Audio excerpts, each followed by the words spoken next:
Oke. Assalamualaikum warahmatullahi wabarakatuh. Perkenalkan, nama saya Ning Aisna Latifa dengan NIM 2055436. Saya dari kelompok 7 yang akan membawakan materi tentang chapter 7 yaitu disonansi kognitif. Nah, untuk bagian saya sendiri itu adalah tentang assumption of cognitive dissonance theory atau asumsi dari disonansi kognitif itu sendiri. Nah, asumsi ini tuh berbicara tentang sifat dasar manusia atau human nature. Nah, teori ini tuh percaya bahwa manusia itu sudah disetting dari sananya dengan 4 sifat dasar atau sifat bawaan. Jadi kalau manusia nggak punya sifat-sifat ini, si teori disonansi kognitif ini tidak akan berlaku. Oke, apa saja 4 sifat dasar manusia itu? Oke, yang pertama ada kebutuhan konsistensi. Ada kebutuhan konsistensi di mana manusia itu pasti ingin keyakinan, sikap, dan perilakunya selaras dan konsisten. Jadi model sifat dasar manusia yang peduli dengan stabilitas dan konsistensi.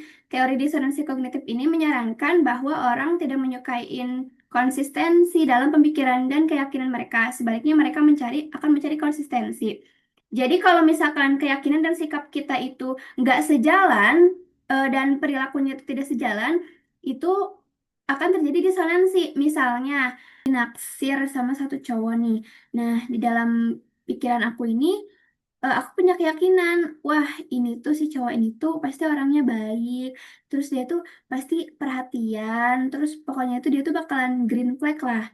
Nah, karena keyakinan itu, aku memutusin buat ambil tindakan dengan eh, PDKT, dekat dekat deketin dia gitu, terus akhirnya bisa dia pacaran sama dia. Nah, di situasi ini tuh aku merasa tenang dan bahagia kan, karena udah pacaran nih, udah tadi juga udah mikir kalau dia nih, udah yakin kalau dia nih pasti green flag.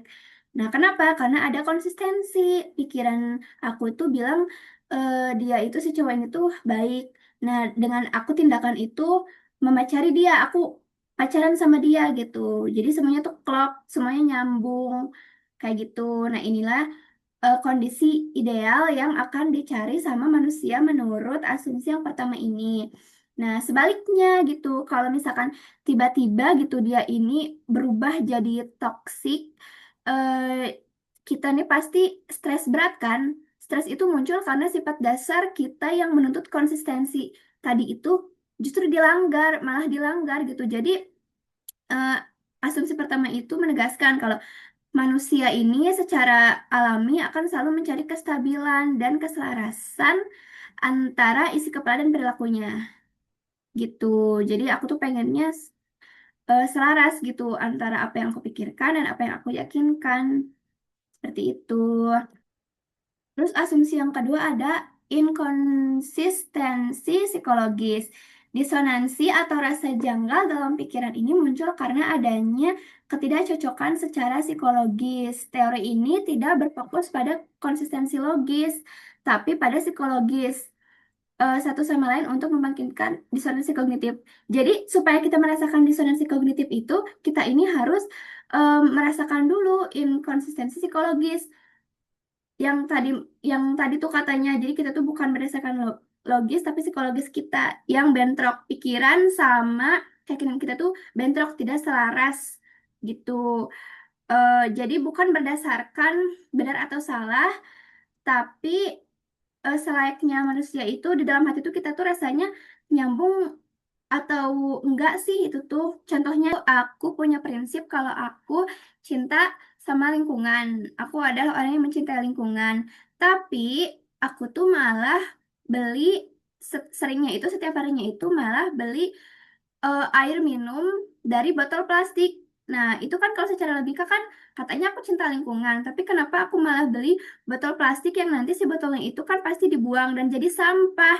Nah, sebenarnya itu gak apa-apa sih, kan karena gak ada hukum yang melarang juga. Tapi pasti secara psikologis itu batin aku tuh bakalan kayak agak protes. Ih, aku kan katanya cinta lingkungan, cinta bumi, tapi aku kok nyampah terus ya gitu. Aku malah beli.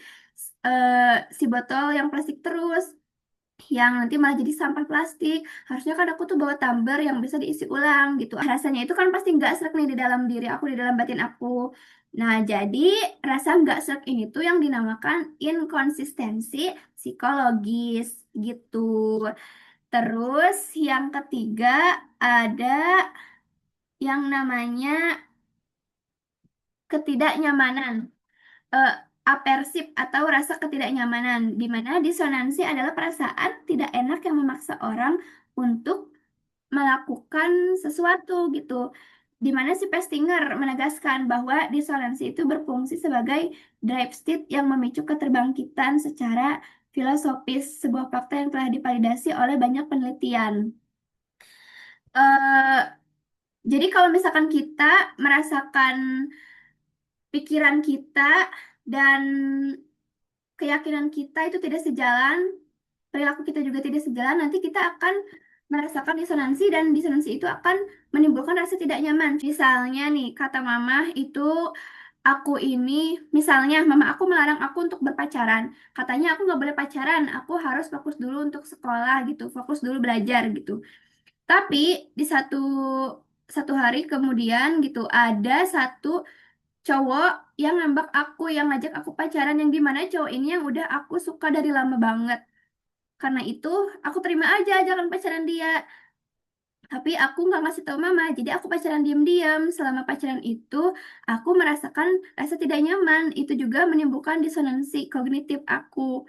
Soalnya kalau misalkan aku tuh, aku tahu aku nggak boleh pacaran sama mama. Tapi sikap aku tuh, aku malah pacaran. Karena kenapa? Karena aku takut kalau misalkan aku nolak dia, nanti aku nggak punya kesempatan lagi. Aku nggak punya kesempatan lagi buat deket sama dia, buat pacaran sama dia gitu. Jadi udah aku terima aja. Tapi nanti selama pacaran itu, selama aku ngedate, jalan-jalan sama dia itu, eh, ada si apa ya, reaksi fisik aku, tubuh aku tuh kayak gemeteran, gak nyaman, kayak gak mau ada di situasi itu lama-lama. Karena aku juga terikat sama batin, sama ucapan mama juga gitu. Kalau misalkan kata mama, aku tuh nggak boleh pacaran. Jadi ya selama pacaran sama dia juga, aku agak-agak nyaman juga gitu, nggak bener-bener luas gitu, kayak gitu. Itu namanya ketidaknyamanan atau aversif. Terus asumsi yang keempat itu adalah disonansi mendorong kita untuk mencari keselarasan dan berusaha mengurangi rasa janggal tersebut. Jadi ini tuh kayak upaya pemulihan. Kayak upaya pemulihan di mana memotivasi orang untuk menghindari situasi yang menciptakan inkonsistensi dan berusaha menuju situasi yang memulihkan konsistensi. Contohnya kan aku tadi pacaran diam-diam nih. Mama nggak tahu kalau aku pacaran. Jadi selama aku pacaran itu kan jatuhnya aku kayak ngebohongin mama gitu kan. Aku juga terikat sama aturan mama gitu di dalam diri aku, di dalam pikiran aku, di dalam hati aku. Jadi, wah gimana nih aku ngebohongin mama, kayak aku ngebohongin orang tua aku sendiri. Dan dari situ akhirnya karena nggak tahan lama-lama dalam situasi itu, aku mencoba untuk membuat upaya pemulihan dengan mencari jalan keluar agar aku konsisten kembali gitu. Aku selalu kembali si keyakinan dan pikiran aku dan sikap dan perilaku aku itu kembali konsisten dengan cara apa? Ya, aku mutusin pacar aku misalnya. Aku memutuskan cowok yang udah aku suka dari lama, meskipun aku udah suka dari lama, tapi kalau misalkan selama pacaran aku ngerasa gak nyaman, ngerasa membohongi mama terus, ngerasa jadi anak durhaka jadinya, makanya aku putusin aja deh biar aku juga jadi nyaman kembali, jadi tentram dan damai kembali hidup aku seperti itu. Gitu, karena saat itu juga mungkin aku merasa prioritasnya itu lebih mengutamakan mama aku sendiri daripada pacaran ini, lebih mengutamakan nurut sama orang tua daripada pacaran, kayak gitu. Nah, terus ada juga apa sih konsisten itu? Konsisten sendiri itu konsisten dalam sikap, keyakinan dan perilaku itu saat semuanya ketiga-tiganya ini tuh sejalan gitu, selaras sama gitu. Jadi apa yang dipercaya, apa yang dirasakan, dan apa yang dilakukan itu semuanya sejalan dan tidak mengalami gejolak batin. Nah, kalau di sini contohnya eh, belief atau keyakinannya gitu, people who have good fortune should share it with others. Jadi dia ini percaya kalau misalkan dia adalah orang yang diberkahi, orang yang cukup beruntung dan dia harus membagi keberuntungan itu dengan orang lain. Lalu attitude atau sikap dia gitu, apa yang dia rasakan itu ya dia merasakannya dengan dia suka meluangkan waktu sebagai sukarelawan untuk kebaikan orang lain gitu. I like to volunteer my time for the good of others. Terus behavior, sikapnya, apa yang dilakukan, tindakannya gitu. I tutor at the literacy center twice a month. Jadi dengan dia menjadi tutor literasi, dengan dia menjadi tutor di pusat literasi selama 2 bulan. Oke, jadi itulah apa yang dia percaya, apa yang dirasakan, dan apa yang dilakukan itu semuanya selaras, sejalan, dan tidak mengalami disonansi atau gejolak batin. Begitu. Sekian dari saya. Terima kasih. Wassalamualaikum warahmatullahi wabarakatuh.